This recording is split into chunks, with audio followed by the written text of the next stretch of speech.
जय माता की सभी भक्तों को। आज नवरात्र के दूसरे दिन में माँ तारा भगवती की आप सब सेवा करें, ऐसी मैं कामना करता हूँ। माता से सबका आशीर्वाद मैया को मिले।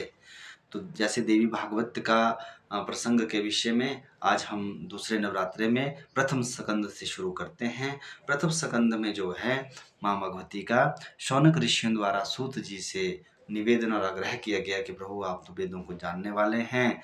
इस समय हम लोग इस नौमी पारायण तीर्थ में जो ब्रह्म भगवान द्वारा ब्रह्मा जी द्वारा यहाँ पे कलयुग का कोई प्रभाव नहीं है। हम यहाँ जो है भागवत सुनने की इच्छा से आए हुए हैं और हमें आप सबसे उत्तम भागवत सुनाइए। तो फिर व्यास जो है सूत जी महाराज कहते हैं कि ऋषियों, तुम सब ने जो है जगत के कल्याण हेतु ये बातें पूछी हैं, जिस आपके सुनने से जगत का कल्याण भी हो जाएगा। तो ऐसे उन लोगों ने वहाँ पे चर्चा विचर्चा की।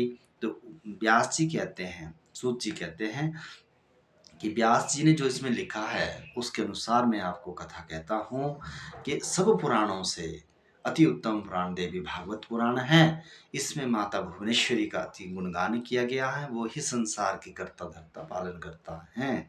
उन्होंने ही अपने से प्रकट करके राजसी तामसी और सात्विक देवियाँ महालक्ष्मी महासरस्वती महाकाली को जो है प्रकट किया है। और सृष्टि को चलाने के लिए विष्णु महेश और आदि ब्रह्मा को जो है प्रकट किया हुआ है, जिससे सृष्टि का चलायमान है चलायमान है।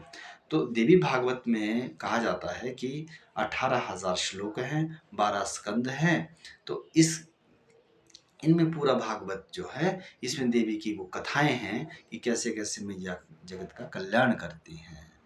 तो इसके संबंध में एक कथा आती है कि इसके स्कंद में जय माता भुवनेश्वरी कथा आती है कि व्यास जी का वन जाना, वन में देव ऋषि नारद जी का मिलना और नारद जी द्वारा व्यास जी को देवी भागवत का जो है गुणगान बताना। तो एक बार क्या हुआ कि व्यास जी जो है सूत जी जो है उनको संबोधन कर रहे शौनक ऋषियों को। व्यास जी वो बन जाते हैं और वन में एक पेड़ के नीचे बैठते हैं। तो वहाँ गौरैया पक्षी होते हैं और वो उनका जोड़ा होता है। वो आपस में बड़ा प्रेम प्यार रखते हैं और उनका एक बच्चा हुआ होता है और वो बच्चे को बड़ा जो है प्यार दुलार करते हैं और उसकी चोंच में चोंच डालते हैं और आपस में भी बड़ा प्रेम प्यार करते हैं। इस तरह से व्यास जी के मन में इच्छा होती है कि मैं जो है मेरे कोई संतान नहीं है और ये कैसे संभव हो सकता कि बुढ़ापे के समय तो बहुत मुश्किल हो जाएगी, मुझे तो पुत्र प्राप्ति की इच्छा हो रही है मन में। तो वो ऐसे ही कुछ मुखारविंद पे थोड़ा-सा चिंता लिए हुए वहाँ सोचते रहते हैं। तभी जो है भगवान नारद जी वहाँ पे नारायण नारायण का जप करते हुए आ जाते हैं। नारायण जी जब वहाँ पहुँचते हैं तो वो कहते हैं कि व्यास जी, आप जो है चिंता क्यों कर रहे हो? किस बात की चिंता कर रहे हो? तो वो उनसे आग्रह करते हैं कि आप तो अंतर्यामी हैं, आप तो श्री नारायण के प्रिय हैं, तो आपको तो सब पता है, मालूम है। तो मैं इसी दुख से चिंतित हूँ कि जो है कि जब मैं बूढ़ा हो जाऊँगा, बुढ़ापे के समय जो है मुझे तो कोई संतान नहीं है, ये कैसे हो सकती है?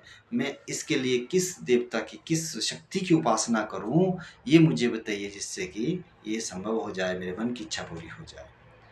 तो वो नारद जी कहते हैं कि ये जो आपने मुझसे प्रश्न किया है, इसी प्रश्न को करने के लिए एक बार मेरे पिता ब्रह्मा जी भगवान नारायण श्री हरि विष्णु जी के पास गए।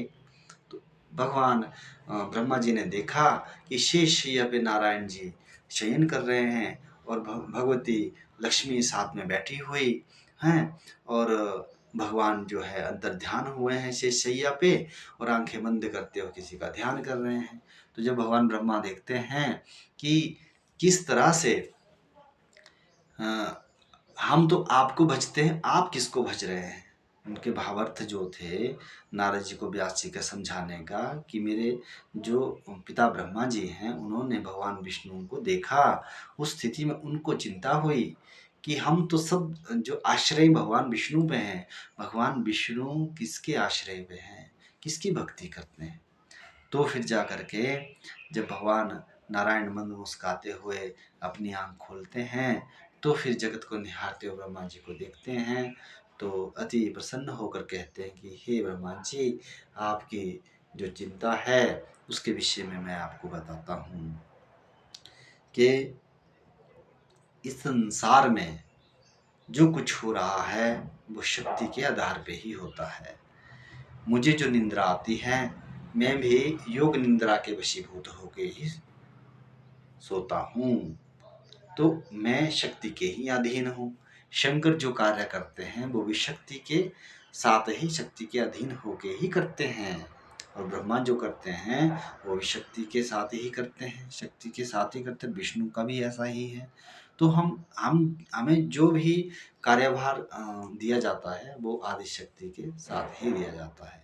उसके संदर्भ में वो कहते हैं कि एक बार मैं शयन कर रहा था, तो शयन करते करते मेरे कानों की मैल से मधुकैटभ जो दैत्य जब उत्पन्न हुए, तो 5000 साल तक मैंने उनसे बाहु युद्ध किया।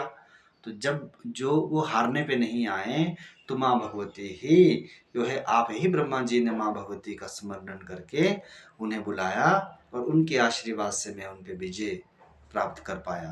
तो ये श्री हरि नारायण जी से जो है ब्रह्मा जी का संवाद था, जो नारद जी ने व्यास जी को समझाते हुए कहा कि इस संसार में उस आदि शक्ति माता भुवनेश्वरी से बड़ा कोई नहीं, इसलिए उनकी शरण में जाना चाहिए। जब आप उनकी शरण में जाओगे तो आपके सब मनोरथ पूर्ण होंगे। इसी के साथ जय माता की भक्तों, प्रसन्न रहिए, खुश रहिए। अगर आपको ये थोड़ी भी चीज़ें अच्छी लग रही हैं, इसे लाइक शेयर करना ना भूलिए, ताकि जो हमारे भक्त हैं उन तक ये बातें पहुँचे और थोड़ा सा ज्ञान अर्जित करें। जय माँ भुवनेश्वरी, जय आदिशक्ति।